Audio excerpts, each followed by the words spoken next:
Halo, perkenalkan, saya Aisyah Amalia, mahasiswi Hubungan Internasional Universitas Pajajaran, Angkatan 2019. Kali ini saya akan membahas mengenai film Beyond Borders dan kaitannya dengan aspek HI, organisasi internasional, dan tata kelola global. Beyond Border merupakan film yang dirilis pada tahun 2003 yang menceritakan tentang apa yang dialami pengungsi di kawasan konflik, terutama konflik perbatasan. Film ini menceritakan kondisi para pengungsi akibat konflik, juga peran organisasi dan relawan dalam membantu mengatasi permasalahan yang ada. Film ini diperankan oleh Angelina Jolie sebagai Sarah. Sarah merupakan orang yang berkecukupan sekaligus menantu dari pemimpin Palang Merah Internasional. Lalu terdapat Cliff Owen yang memerankan Dr. Nick Callahan sebagai dokter yang menjadi relawan di daerah konflik. Selain itu, terdapat tokoh Elliot yang diperankan Noah sebagai teman Dr. Nick yang memiliki lembaga penggalangan dana bantuan yang disebut Elliot Hauser Foundation.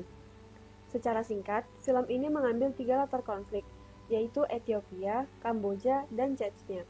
Kisah ini berdasar pada kejadian nyata. Namun, film ini juga dibumbui kisah cinta antara Sarah dan Dr. Nick selama menjadi relawan. Film dimulai dengan latar tahun 1984, di mana Dr. Nick dan anak pengungsi Ethiopia yang bernama Jojo menginterupsi acara penggalangan bantuan internasional untuk membuka mata apa yang sebenarnya terjadi. Dalam scene ini bisa dilihat tindakan diskriminasi, di mana seseorang melemparkan pisang ke arah Jojo dan semua orang kulit putih di sana menertawakan, kecuali tamu kulit hitam dan Sarah yang merasa empati dengan Jojo.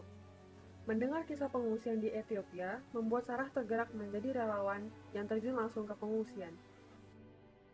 Dalam film ini terdapat beberapa aspek dalam hubungan internasional. Yang pertama, konflik.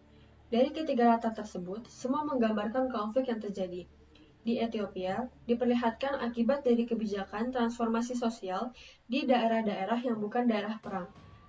Sebenarnya, Ethiopia bisa mendapat bantuan dari organisasi internasional seperti USAID, Oxfam, maupun CARE, namun terhalang oleh kondisi politik represif.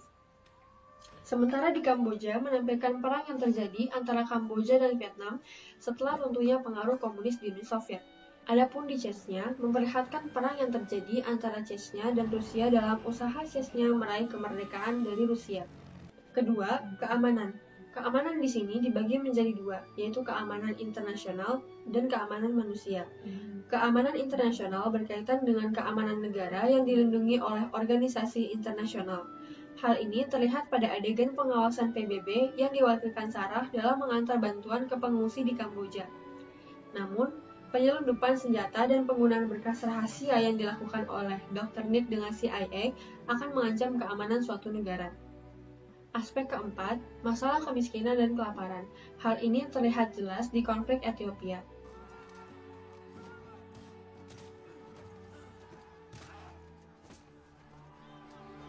Selain aspek tersebut, terdapat juga beberapa aspek yang bisa didapat secara implisit. Yang pertama, negosiasi. Negosiasi bisa terlihat dalam scene antara Dr. Nick dengan pejabat Ethiopia Mr. Limpopo mengenai pasokan makanan, atau Dr. Nick dengan kelompok di Ethiopia ketika merampas pasokan makanan. Aspek kedua, adanya kesetaraan gender.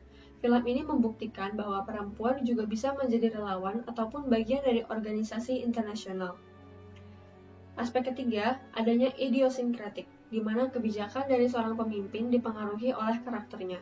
Contoh kecil dalam film ini, yaitu pada malam hari di saat Dr. Nick membagi tugas untuk para relawan di esok hari sebagai penengah perdebatan sebelumnya. Yang keempat, adanya diskriminasi, seperti yang sudah dijelaskan sebelumnya, di mana Jojo dilempari pisang oleh salah satu tamu dalam acara penggalangan dana bantuan internasional. Dalam film ini, terdapat beberapa organisasi internasional yang terlibat. Yang pertama, UNHCR. Yang kedua, NGO, seperti USAID, ICRC, Oxfam, CARE, Aid Relief International, maupun Elliot Hauser Foundation.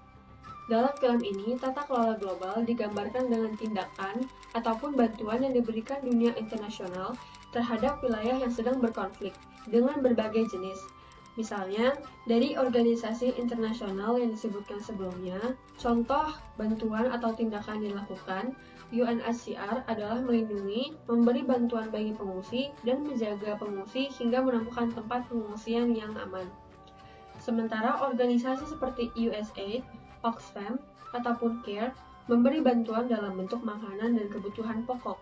Adapun ICRC memberi bantuan dalam bidang medis berupa obat dan tenaga relawan. Sementara Aid Relief International dan Allied Health Foundation memberi bantuan dalam bentuk sumbangan dana.